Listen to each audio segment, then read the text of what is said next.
Dobijanje pravilnih i izokronih visokofrekventnih struja u gore pomenutim uređajima zavisila je od pravilnosti rotacije određenih mehaničkih delova i u najvećem broju slučajeva ova je varirala od slučaja do slučaja. Teslu je to nateralo da se pozabavi problemom dobijanja savršenih izokronih visokofrekventnih struja i u tom cilju izumio je princip rada generatora koji se zasnivao na oscilatornom, a ne rotacionom kretanju pokretnih delova. U jednom cilindru sa dve međusobno odvojene komore na istoj klipnjači postavio je dva klipa. Jedan je bio pogonski, to jest bio je snabdeven sistemom kanala kroz koji je prolazio pogonski fluid, najčešće para ili vazduh pod pritiskom. Drugi klip je oscilovao u gotovo hermetički zatvorenoj komori, stvarajući na krajevima vazdušne opruge koje su se opirale svakoj promeni brzine glavnog klipa.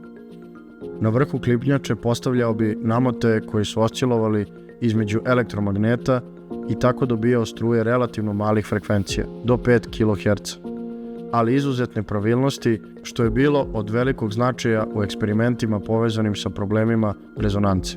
Nekoliko osnovnih konstrukcija ovih generatora zaštitio je u patentu električni generator broj 511916 od 2. januara 1894. godine, klipna mašina broj 514169 od 6. februara 1894. godine i parna mašina broj 517900 od 10. aprila 1894. godine.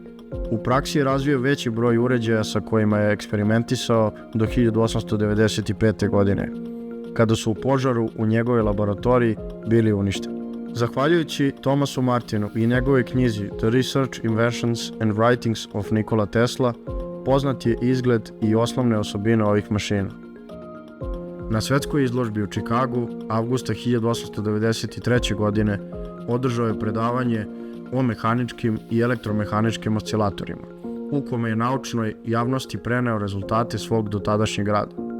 Ovo predavanje nije sačuvano u originalu, ali su, zahvaljujući publicisti i novinaru Thomasu Martinu, prikazani i objavljeni izvodi iz tog predavanja u časopisu The Electrical Engineer.